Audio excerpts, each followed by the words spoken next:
Thank you, Mr. Lovich, for giving me the floor.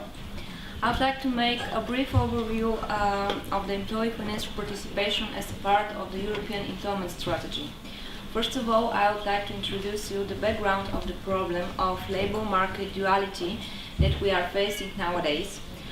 As a second part of my presentation, I would like to make a brief mark of the rationale of the EU labor market policy, and then I would like to try to answer the question and to how can EFP contribute to solve the problem of the labor market duality. So first of all, the background of the problem that we are facing nowadays. Deregulating the use of temporary contracts while maintaining strong employment protection for the regular jobs have led to the emergence of the problem of dual labor markets in many EU countries. This created a gap between permanent employees with stable employment and temporary employees with precarious attachment to the labor market. In the context of the EU labor market policy, I would like to mention the two most important documents. First of all, the Lisbon Strategy, that aims at making the EU the most competitive and knowledge-based economy in the world.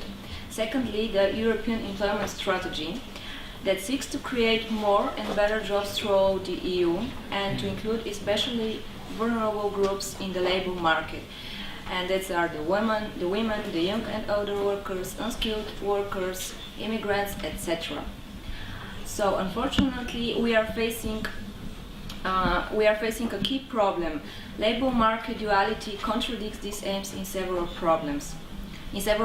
aspects. First, jobs in the secondary labor market are characterized by instability and a high degree of precarity. Secondly, low-skilled workers tend to be trapped into jobs with low earning and limited career prospects, increasing their risk of poverty. And then, high labor turnover rates in the secondary labor market lower the firm's incentives to invest in job training. But how can EFP contribute to solve all these problems? There are several links between the employee financial participation and the employment strategy, especially with regards to dual labor markets.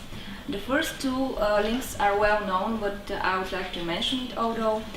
The first link is that the employee financial participation stabilizes employment and improves working conditions.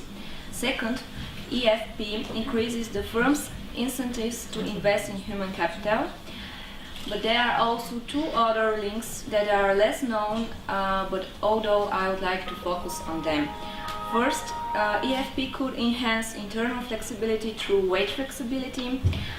Profit sharing establishes a link between wages, workers' productivity, and financial results of the firm. Through the employee financial participation, we can create better earning opportunities for workers during economic upswings and automatic reduction of wage costs during economic downturns, lowering the need to dismiss workers. The second link that is very important is that employee financial participation could be used as a tool to reduce the gap between jobs in the primary and the secondary labor market. EFP can help transform precarious employment into workplaces with higher stability, better training opportunities, and earning prospects. The prerequisite, however, is that the employee financial participation schemes are equally distributed among all categories of workers and workplaces, which seems, unfortunately, not yet to be the case. In fact, we can observe an unequal distribution of employee financial participation schemes among workers. We have low take-up rate in vulnerable groups of the labor market, especially by young and unskilled workers. Low incidence of EFP schemes in temporary work and in the low-wage sector is the second part of the questions. Therefore, employee financial participation should be promoted also in the secondary labor market. And to conclude, I would like to say that that's why a European framework for the employee financial participation is needed, and that sets specific incentives for companies to include disadvantaged groups of workers and precarious workplaces in the employee financial participation schemes. Therefore, we need a genuine European framework for the employee financial participation. Thank you.